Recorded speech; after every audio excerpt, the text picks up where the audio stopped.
আসসালামু আলাইকুম। এই ভিডিওতে আমরা আলোচনা করব রিঅ্যাক্ট হুক ফর্মের একটা কাস্টম হুক যেটা ইউজ ফর্ম, সেই ইউজ ফর্মের হ্যান্ডেল সাবমিট নিয়ে। হ্যান্ডেল সাবমিট একটা মেথড এই ইউজ ফর্মের। সো এটা কি করে ready to send to the server অর্থাৎ ডেটাকে সার্ভারে পাঠিয়ে দেয়। এখন এই হ্যান্ডেল সাবমিট যেটা এটা আসলে ২ টা প্যারামিটার নেয় এবং এই হচ্ছে এর স্ট্রাকচার ওভারঅল। এখন আমরা হ্যান্ডেল সাবমিট নিয়ে আলোচনা করার আগে যেহেতু এটা সাবমিট নিয়ে কাজ করে, সাবমিট নিয়ে কাজ করার কারণে অবশ্যই আমাদের জানতে হবে যে আমরা যখন রিঅ্যাক্টটা নরমালি রিঅ্যাক্টের যে কন্ট্রোল ফর্ম আমরা ব্যবহার করি। সো এই কন্ট্রোল ফর্মে আমরা চাইলে আমাদের মতো কাস্টম ফাংশন লিখে আমরা যেকোনো কিছু করতে পারি, সাবমিশনের কাজগুলো করাতে পারি। তো কেন আমরা এই হ্যান্ডেল সাবমিট এই মেথডটা ব্যবহার করব রিঅ্যাক্ট হুক ফর্ম এখান থেকে? সো এটা জানার জন্য আমাদের আগে একটা বেসিক ফর্ম যে স্ট্রাকচার সেটা জানতে হবে। সো আমরা প্রথমে একটা বেসিক ফর্মের স্ট্রাকচারটা দেখে আসি। সো এই হচ্ছে আমাদের একটা বেসিক ফর্ম। এটাকে বলা হয় রিঅ্যাক্টের কন্ট্রোল ফর্ম। কন্ট্রোল ফর্ম কেন? কারণ হচ্ছে রিঅ্যাক্টের মধ্যে আমরা যখন স্টেট এবং এই সাবমিট যে সিনথেটিক ইভেন্ট এগুলোর মাধ্যমে যদি আমরা কোনো কিছু রিঅ্যাক্টের মাধ্যমে কন্ট্রোল করে থাকি, তখন ওইগুলো হয় actually control form. Specially state গুলো যখন আমরা ব্যবহার করি। সো এইখানে আমরা যদি বেসিক কন্ট্রোল ফর্মটা দেখি, এখানে খুব সিম্পল যে আমরা ২ টা স্টেট নিয়েছি, ফার্স্ট টাইম এবং লাস্ট টাইম নিয়ে সেগুলা সেট মেথড সেটার আমরা দিচ্ছি এখানে। সেট মেথডের যেই ব্যাপারগুলো এখানে আমরা সেট করে দিচ্ছি অন চেঞ্জে এবং ভ্যালুটাকে আমরা পাচ্ছি। সো আমরা যদি এখানে জাস্ট সিম্পলি আ কোনো একটা কিছু লিখলে এখানে আসবে। এখন সাবমিট করার সাথে আমরা কিন্তু কনসোল লগ দিয়ে রেখেছি। যেটা আমরা দিলাম যে লাস্ট নেম। তো এই যে লাস্ট নেম এটা কিন্তু সাবমিট করার সাথে এখানে লগ হয়ে চলে যাচ্ছে। তার মানে কি? আমরা যখন এই ফর্মকে সাবমিট করি, ফর্মকে সাবমিট করার যে বাই ডিফল্ট ওদের বিহেভিয়র সেটা আসলে কি হয়? সেটা ফর্মকে মানে পেজটাকে একবার রিলোড করে। সো এইটাকে ঠেকাতে আমরা কি করি? যে আমরা বলি যে ইভেন্ট ডট প্রিভেন্ট ডিফল্ট এটা। সো এই যে ইভেন্ট ডট প্রিভেন্ট ডিফল্ট এবার আমরা যদি এখানে কিছু একটা লিখি যে আম জন ডয়। তো এখানে আমি যদি সাবমিট দেই, তখন আমাদের দেখাবে যে ফার্স্ট টাইম এটা, লাস্ট টাইম এটা। এখন এই যে ব্যাপারটা ঘটলো, এই ব্যাপারটা ঘটেছে কারণ কি? যে আমরা এইখানে এই React এর মানে এখান থেকে ইভেন্ট দিয়ে এখানে লিখলাম। এখন যদি এটা অন্য ক্ষেত্রে হয় বাবলিং হবে কিনা, এটা হবে কিনা, সেটা হবে কিনা। এই যে টুকিটাকি জিনিসগুলা এগুলো কিন্তু আমাদের অনেক সময় আমাদের কাস্টম লজিক লিখে এই এতগুলো কাজ করতে হয়। তো এই জিনিসটাকে আমরা যদি খুব সিম্পলি এবং সহজে করতে চাই, সেই ক্ষেত্রে আমাদের রিঅ্যাক্ট হুক ফর্মটা দরকার। সো এই যে রিঅ্যাক্ট হুক ফর্মটা, এই রিঅ্যাক্ট হুক ফর্মের আবার এই হ্যান্ডেল সাবমিটটা কেন দরকার? এই হচ্ছে ডেটা ভ্যালিডেশন করে তারপরে সার্ভারে পাঠায়। সো এই ক্ষেত্রে আমরা যেটা দেখছি যে আমাদের এখানে যখন আমরা এখানে দেখছি যে এখানে কি লেখা লাগছে সেটাকে দেখি যে ভ্যালু যে এটার ভ্যালু কি হবে সেটা এখানে দেখাতে হবে এবং অন চেঞ্জ এই যে ভ্যালুগুলো চেঞ্জ হচ্ছে সেগুলো আমাদেরকে দেখাতে হবে। সো ওভারঅল আমরা কিন্তু এখান থেকে এই জিনিসগুলোকে লিখতে গেলে অনেকগুলো লাইন লিখতে হচ্ছে। এই বা ইভেন এখানে অনেকগুলো লজিক লিখতে হয় এবং এখানে স্টেট গুলো ম্যানেজমেন্ট করতে হয়। সেগুলোকে আবার প্যাচ করে সার্ভারে পাঠানোর জন্য এখানে তো আমরা সার্ভারে পাঠানোর জন্য কোনো লজিক লিখিনি। সার্ভারে পাঠানোর জন্য কিন্তু আমাদের আবার আলাদা করে সেগুলোকে অবজেক্ট বানিয়ে বা স্ট্রিংগিফাই করে সেখানে পাঠাতে হবে। সো এই যে বিষয়গুলো, এই বিষয়গুলো হ্যান্ডেল করার জন্য অ্যাকচুয়ালি আসে handle submit react hook form থেকে। তো এখন তো এতক্ষণ তো আমরা দেখলাম যে আসলে বেসিক কন্ট্রোল ফর্ম কিরকম হয় এবং সেগুলোর স্ট্রাকচারটা এরকম। এখন আমরা বেসিক যেই হ্যান্ডেল সাবমিট আছে সেটা দেখব। সো আমরা কি করলাম যে আমাদের এই যে এখান থেকে এই যে সাবমিট যেই মানে বেসিক ওদের যে সাবমিটটা এটা আমরা অফ করে দিব বা এখানে আমরা লিখি জাস্ট এটা বোঝানোর জন্য যে এটা হচ্ছে অন কাস্টম সাবমিট। আমরা এটাকে যেকোনো নাম দিতে পারি। It's up to us. আর এইখানে আমরা হ্যান্ডেল সাবমিট এটা নিয়ে আসতে হবে কোত্থেকে? রিঅ্যাক্ট হুক ফর্ম থেকে। সো আমরা কি করব?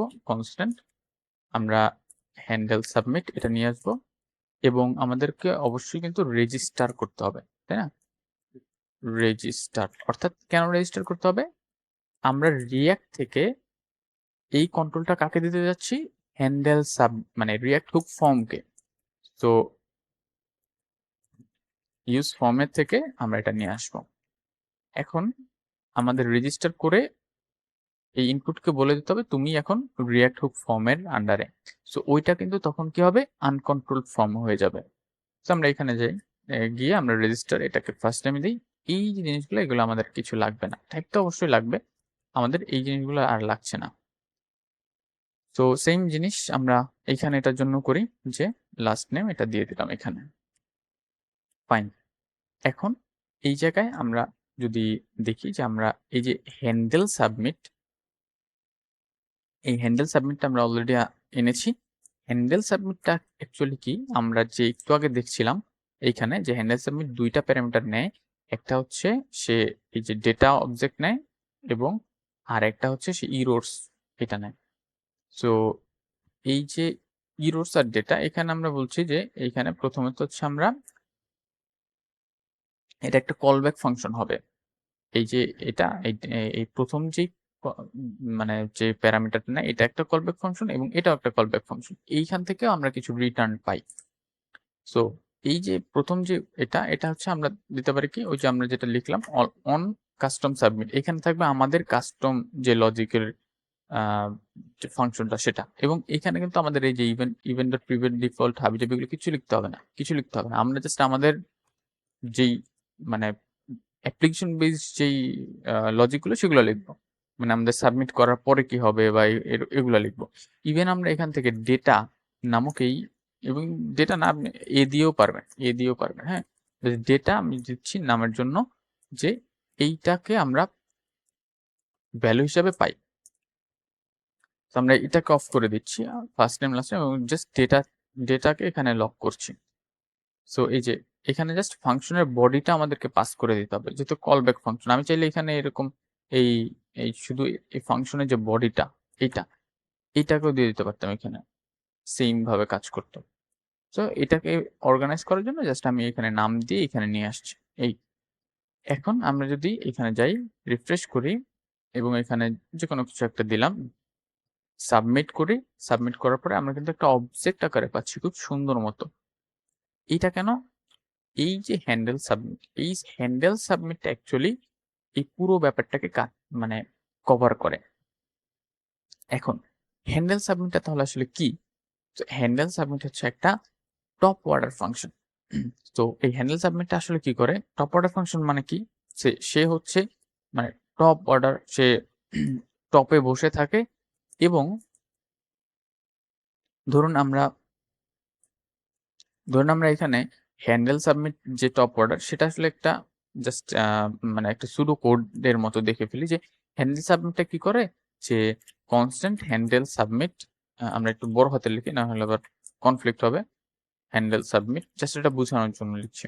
সো এই হ্যান্ডেল সাবমিটটা কি করে অ্যাকচুয়ালি, যে এই যে এরকম ধরেন ও একটা ফাংশন আছে, সে ফাংশনের মধ্যে ইভেন্ট ডট ওই যে প্রিভেন্ট ডিফল্ট আমরা যে লিখতাম এই জিনিসগুলা, এই সবগুলো ওর মধ্যে এই লজিকগুলো লেখা থাকে। আমরা কি করি, আমরা জাস্ট আমাদের বলি যে এখানে তো অলরেডি লজিক টজিক লেখাই আছে। সে আমাদের এখান থেকে আমরা এখানে ধরেন ও আমাদের যে ফাংশনটা সেটাকে এইটার মধ্যে কল করে, ঠিক আছে। এখানে ধরেন আরো অনেক লজিক আছে, এখানে আরো অনেক লজিক আছে, এখানে আরো অনেক লজিক আছে এবং সেটার সাথে সাথে আমরা হচ্ছে এইখানে আমাদের ফাংশনটাও কল হয়। তো যার কারণে এই ডেটাগুলোকে আমরা একটা খুব সুন্দর ফরম্যাটে, অবজেক্ট ফরম্যাটে পাচ্ছি, তাই না? সো এই যে ব্যাপারগুলো, এই জন্য অ্যাকচুয়ালি হ্যান্ডেল সাবমিটকে আমরা টপ অর্ডার ফাংশন বলে থাকি। এখন আমরা যদি এরকম করি, আমি এটার একটা নমুনা দেখাচ্ছি, সেটা হচ্ছে আমরা কনসোল লক করি হ্যান্ডেল সাবমিটকে। আমরা কিন্তু এটা কোনো সাবমিশনের মধ্যে দিয়েছিলাম, ডিরেক্ট লক করছি, তার মানে এটা পেজ রিলোডের সাথে বা ইনিশিয়াল রেন্ডারের সাথে সাথেই এটা লগ হবে। রিফ্রেশ করলাম, এই যে এইবার দেখেন এখানে কিন্তু এই পুরো ফাংশনের বডিটা দেখাচ্ছে এখানে এই যে কি দেখাচ্ছে, যে অন ভ্যালিড আর হচ্ছে অন ইনভ্যালিড।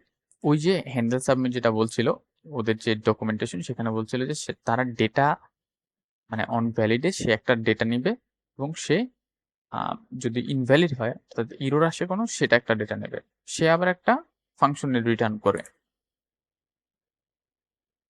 তো এখানে আমরা কি পাচ্ছি যে এখানে আমরা যদি যাই তখন আমাদের দেখাচ্ছে কি যে এই যে দেখেন আমাদের let on valid error, void zero, if মানে event dot prevent default and event dot prevent default, তারপরে পারসিস্ট, এই যে বিষয়গুলো, এই যে লজিকগুলো, কতগুলো লজিক, হ্যাঁ, এই যে লজিকগুলো হচ্ছে না, ইভেন আমরা যদি এখানে ধরেন আমরা যদি এই যে একটু নিচের দিকে চলে আসি, জাস্ট আমি দেখানোর জন্য, এগুলো আমরা একটু পরে আসছি। আমি এখানে এখানে কোনো কিছু ক্লিক করলে আমাদের ধরেন একটা জায়গায় আমাদের দরকার যে তুমি এটা দিবা, বা এটা তোমার রিকোয়ার্ড, তখন কিন্তু এটা ফোকাস এখানে চলে আসে বারবার। এই যে সব ব্যাপারগুলো, এই সব জিনিসগুলো কিন্তু আমাদের লজিকগুলো কিন্তু এখানে লিখা আছে হ্যান্ডেল সাবমিটে। আমাদের ওই জিনিসগুলো মানে ওই রিডান্ডেন্সি গুলো এড়ানোর জন্য মূলত এই হ্যান্ডেল সাবমিটটা ব্যবহার করা। সো এটা গেল হ্যান্ডেল সাবমিটের ব্যাপার। এখন আমরা আসি যে আমাদের এই হ্যান্ডেল সাবমিটের কি কি ভাবে এটাকে আমরা ব্যবহার করতে পারি। সো আমরা যেটা একটু আগে জানলাম যে এটার প্রপস মানে এটা কি কি আছে, যে আমরা একটা সাবমিট হ্যান্ডেলার আছে এবং সাবমিট ইরর হ্যান্ডেলার আছে। সো এই যে সাবমিট হ্যান্ডেলার কোনটা, আমরা এই যে অন সাবমিট দেই, এবং আমরা এখানে চাইলে আরেকটা নাম দিতে পারি যে sub on constant on error, just এখানে একটা নাম দিলাম। এখানে এইখানে অন ইরর এটাকে আমরা সেকেন্ড আর্গুমেন্ট হিসেবে দিতে পারি। তো এইখানে দিয়ে দিয়ে দিলে কি হবে যে এটা আবার আরেকটা সেকেন্ড, মানে এখান থেকে আমরা ইরর যখন হয়ে যাবে তখন আবার আমরা এখানে সেই লজিক গুলো লিখে কি কি করব ইরর হলে সেগুলো আমরা দেখাতে পারি। চাইলে আমরা একটা মানে ইররের পপ আপ দেখাতে পারি, বা আমরা চাইলে একটা ডিফারেন্ট পেজে মানে রিডিরেক্ট করে দিতে পারি ইউজারকে, এরকম কিছু করতে পারি। সো এই যে সেকেন্ড যে প্যারামিটার বা সেকেন্ড আর্গুমেন্ট, এটা আমাদের দেওয়া দরকার নেই, এটা জাস্ট মানে এটা দরকার নেই বলতে এটা অপশনাল। তো এভাবে আমরা যে এই ইরর সাবমিট হ্যান্ডেলারটা, ইরর সাবমিট ইরর হ্যান্ডেলারটা এটাকে ব্যবহার করতে পারি। এবার এখানে কি আছে যে আমাদের you can easily submit form asynchronously. এখানে এই সাবমিটের যেই হ্যান্ডেল সাবমিটের যেই দুইটা আর কিছু মজার বিষয়, সেটা হচ্ছে যে আম এটা দিয়ে আমরা অ্যাসিনক্রোনাসলি যেকোনো কিছু করতে পারি। অর্থাৎ কি? অর্থাৎ হচ্ছে যে আমরা ধরেন আমাদের যে ফর্মের যে ডেটাগুলো হয় বেশিরভাগ ক্ষেত্রে কিন্তু আমরা এটাকে সার্ভারের জন্যই ব্যবহার করে থাকি, তাই না? কারণ আমাদের যে ডেটাটাকে পাঠাতে হবে বা মানে এটা নিয়ে কিছু একটা করতে হবে, সেটাকে আমাদের অবশ্যই সার্ভারে পাঠাতে হবে। সো এই যে সার্ভারে পাঠানোর ব্যাপারটা, এটা কিন্তু আমরা অ্যাসিনক্রোনাসলি হয় মোস্ট অফ দ্য কেসে।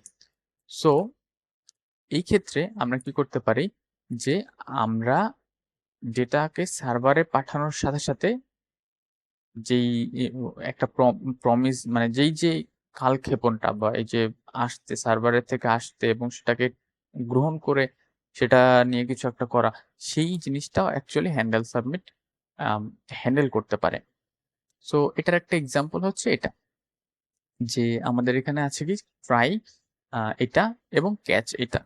এখন ট্রাই এটা দিয়ে আমরা কি বলছি যে হ্যাঁ তুমি হচ্ছে একটা ইউজার নেম, এখানে একটা ইউজার নেম আছে, সিম্পল একটা ইউজার নেম আছে, এবং আমরা এখানে বলে দিচ্ছি যে হ্যাঁ সার্ভারে আমরা অথেন্টিকেশন করছি আর কি, মানে একটা ফেক অথেন্টিকেশন, যে এইখানে যে আমরা একটা স্লিপ নামে একটা টাইম নিয়ে রেখেছি, মানে একটা ফাংশন লিখে রেখেছি, এখানে আমরা একটা প্রমিস রিটার্ন করছি কত সেকেন্ড, 200 মিলি সেকেন্ড, অর্থাৎ মানে 2000 মিলি সেকেন্ড, অর্থাৎ 2 সেকেন্ড পরে। সো 2 সেকেন্ড পরে এই মানে এই ফাংশনটা রান হবে, এখান থেকে রান হবে। এবার এরপরে কি হবে যে চেক করবে এই যে ডেটাটা আমার ইউজার দিচ্ছে, এই ইউজারের ডেটা ইউজার নেমটা যদি বিল্ড হয় তাহলে সে কনসোল লগে ওই ডেটাটা দেখাবে, আর নয়তো একটা ইরর বলবে যে দিস ইজ অ্যান, আমরা একটা ইরর দেই console dot error, this is an error, এরকম দিবে আর কি। সো আচ্ছা আমরা এইখানে এখানে ইরর দেই, এখানে লগ লিখি। এখন আমরা কি করব যে আমরা ধরেন বিল না দিয়ে আমরা জন ডো দিলাম, জন ডো দেওয়ার পরে 2 সেকেন্ড পরে বলছে যে this is an error. So আমাদের কেন এটা হচ্ছে, এখানে আমাদের ভেরিফিকেশন ফেল হচ্ছে, অর্থাৎ এটা এই যে নেমটা, ইউজার নেমটা বিল না, এই জন্য আমরা যদি বিল দেই তখন এখানে 2 সেকেন্ড পরে একটা নাম এই ভ্যালু আসছে, যেটা ইউজার নেম বিল।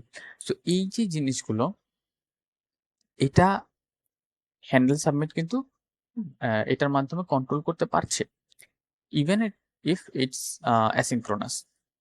সো এইটা হচ্ছে হ্যান্ডেল সাবমিটের আরেকটা গুরুত্বপূর্ণ দিক, যে এটা দিয়ে আমরা অ্যাসিনক্রোনাস ফাংশনগুলোকে ভ্যালিডেশন করতে পারি। ওকে, এরপরে আছে, এরপরে যে জিনিসটা আছে সেটা আমরা একটু পরে আসছি, এই যে সেকেন্ড এই রুলসটা।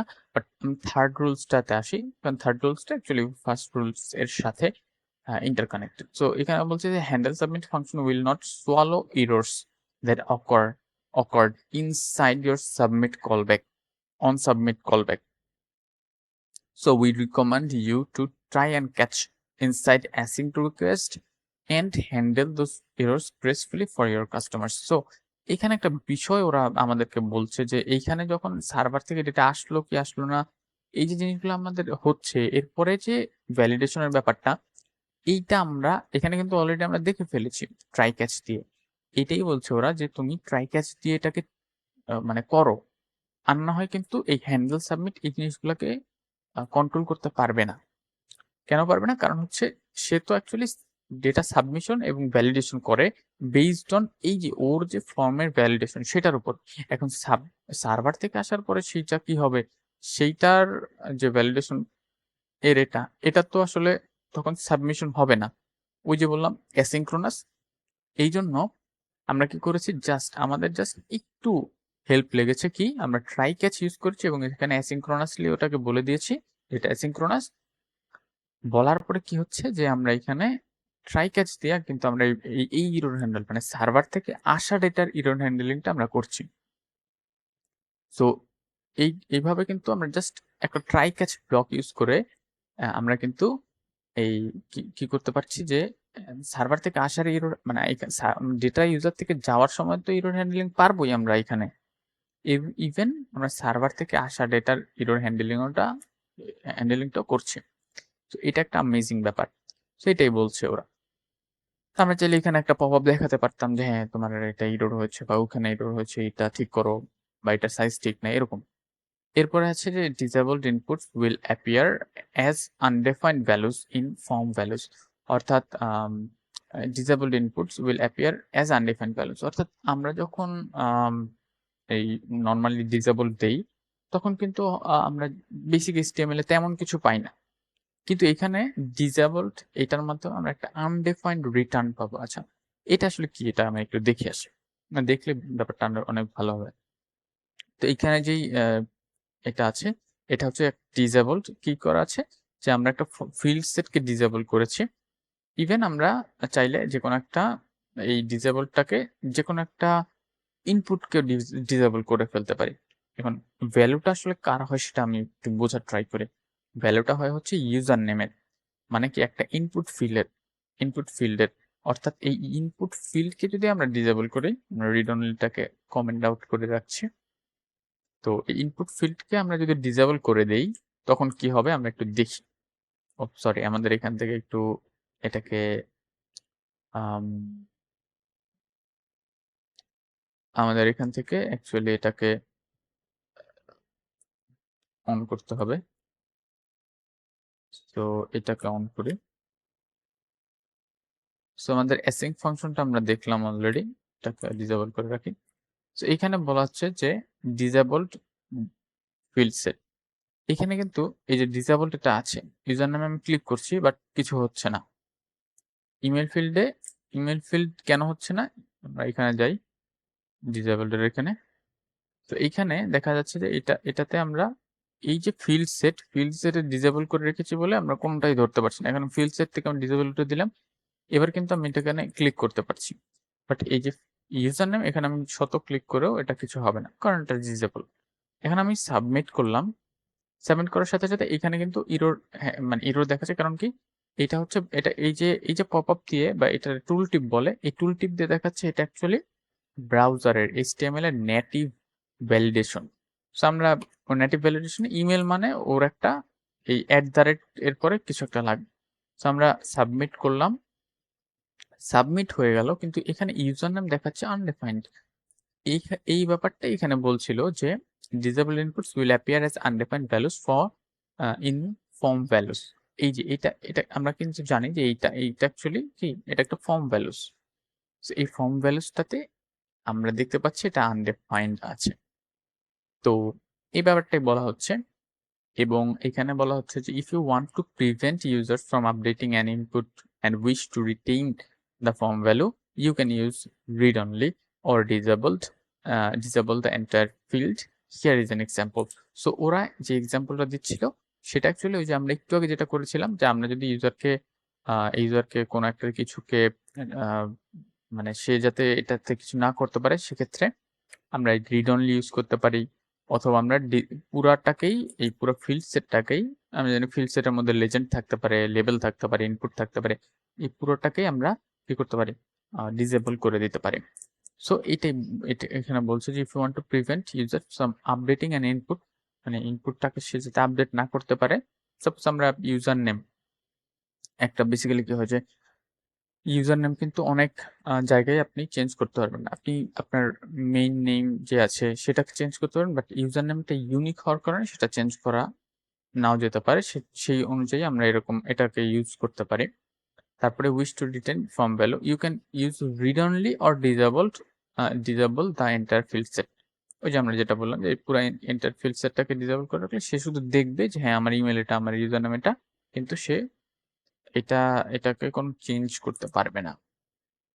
সো এইভাবে আমরা কিন্তু এই ফর্ম মানে হ্যান্ডেল সাবমিটের একটা মানে পার্ট পার্টকে আমরা ডিফারেন্ট ভাবে ব্যবহার করতে পারি, এবং আমরা যখন এটাকে সার্ভারে পাঠাবো, ধরেন আমরা এখানে আরো দুইটা ফিল্ড আছে, ইনপুট ফিল্ড আছে, সেখানে আমরা হয়তো বা ইউজারের পাসওয়ার্ড চেঞ্জের অপশন দিলাম বা অন্য কিছু দিলাম, সেগুলো সে চেঞ্জ করতে পারবে, বাট এই দুটা সে চেঞ্জ করতে পারবে না। এই হচ্ছে বিষয়। এবং এখানে আমাদের একটা এক্সাম্পল আছে, এটা সিঙ্কের এক্সাম্পল, এটা আমরা জাভাস্ক্রিপ্ট দিয়ে দেখি। এই যে আমরা যে এক্সাম্পলটা দেখলাম, এবং নিচে গেলে এখানে অ্যাসিঙ্ক যে এক্সাম্পলটা সেটাও এখানে লেখা আছে।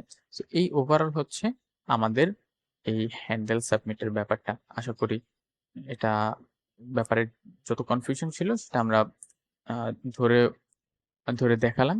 তারপর কোনো কনফিউশন থাকলে আমাদেরকে কমেন্টে জানাবেন, এবং এরকম আরো ভিডিও পেতে চ্যানেলটাকে সাবস্ক্রাইব করবেন এবং ভিডিওটাকে লাইক করবেন।